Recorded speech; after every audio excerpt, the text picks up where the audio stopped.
Oi, gente, tudo bem? Que bom a gente estar aqui, mais uma vez para compartilharmos uma verdade que pode transformar a nossa vida. Hoje eu queria falar um pouco com você a respeito de atitudes que transformam a nossa realidade.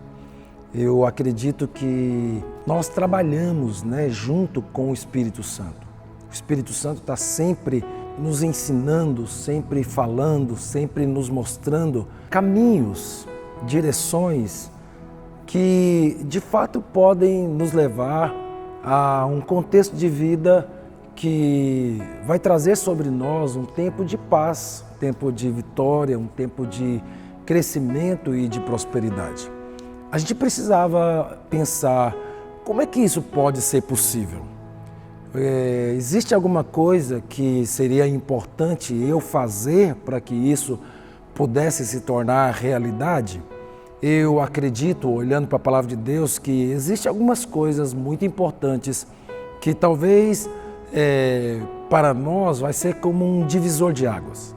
Eu olho a vida de grandes homens de Deus e eu observo que há alguns princípios que nós precisamos trazer para nossas vidas. Primeiro, aprender a ouvir a voz de Deus. Sabe o que eu acho incrível assim é quando Moisés ele ouviu a voz de Deus. A Bíblia diz que ele cuidava do rebanho do seu sogro e houve um dia em que ele viu uma sarça que pegava fogo, mas não se consumia. E a palavra de Deus diz que então ele resolve ir até lá. E quando ele chega, ele ouve uma voz, ele diz: "Ei Moisés, tire a sandália dos seus pés, porque o lugar em que você pisa é terra santa." O que aconteceu com ele que fez com que toda a vida de Moisés fosse transformada? Ele ouviu a voz de Deus. Quando a gente olha para a vida de Gideão, Gideão foi algo também incrível, porque a Bíblia diz que ele estava trabalhando para colocar o trigo a salvo dos midianitas, que todos os anos roubavam o trigo do seu pai. A Bíblia diz que houve um dia em que Deus veio e falou com ele. Aquela voz mudou a história da vida de Gideão. Quando a gente olha para Paulo, ele ouviu a voz de Deus.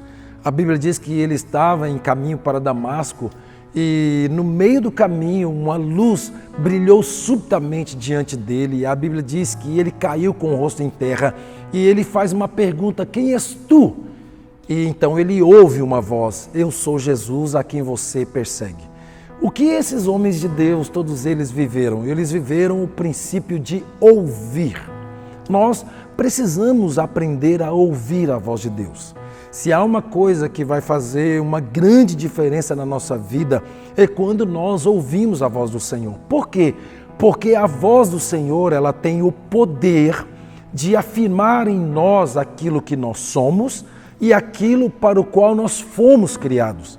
Eu acho tão incrível quando Jesus ele é batizado e quando ele sai das águas, ele ouve uma voz. Qual é a voz que Jesus ouve? Ele ouve a voz: "Tu és meu filho amado. Tu és meu filho amado."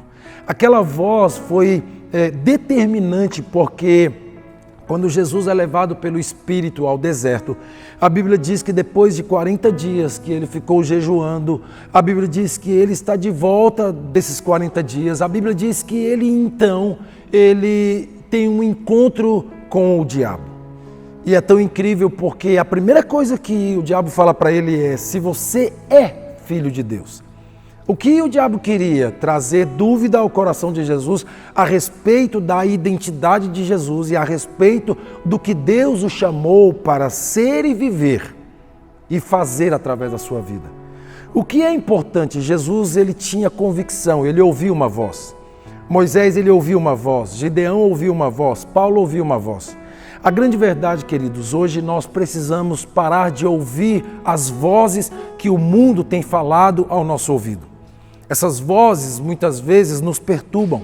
Essas vozes muitas vezes inspiram medo. Essas vozes muitas vezes inspiram insegurança, um sentimento de impossibilidade, de incapacidade. Mas hoje eu quero te desafiar a você ouvir a voz de Deus. A voz de Deus garante a você que você é filho de Deus. João capítulo 1, verso 12, a Bíblia diz: "Mas a todos quanto creram no Senhor e entregaram a sua vida para Ele, é-lhes dado o poder de serem feitos filhos de Deus, a saber os que creem no seu nome. E você é filho. Como filho, essa é a voz que mais deve influenciar o seu coração, porque você é filho. Você é filho de Deus. E esse Deus que é o Senhor de toda a terra, de todo o universo, Ele é o seu Pai. E você imagina que o seu Pai tem pensamentos ruins ou tem propósitos negativos para a sua vida? Jamais. A Bíblia diz que eu é que sei os pensamentos que tenho de vós, pensamentos de paz e não de mal. Deus só pensa coisas boas a seu respeito. Por isso eu quero te desafiar hoje a você aprender a ouvir a voz de Deus. E ouvimos quando nós aprendemos a nos relacionar com Ele. Quanto mais você se relaciona com Jesus, quanto mais você anda com Jesus, quanto mais você vive com Jesus, mais você vai aprender a ouvir a voz dEle. E ouvindo a voz dEle, todos os medos, todas as inseguranças, todos os traumas, todos os sentimentos que existem dentro de você, que não estão conectados com essa voz, vão ser arrancados de dentro de você, porque vai haver no seu espírito que você é filho, filho de Deus. Como filho, deixa eu dizer uma coisa para você, levanta a cabeça, olhe para os céus e saiba que o seu Pai tem sempre o melhor para a sua vida. Que Deus te abençoe e vamos juntos nessa jornada de ouvir a voz de Deus e ser guiado e levado por essa voz que sempre tem sido liberada ao nosso coração. Deus te abençoe no nome de Jesus.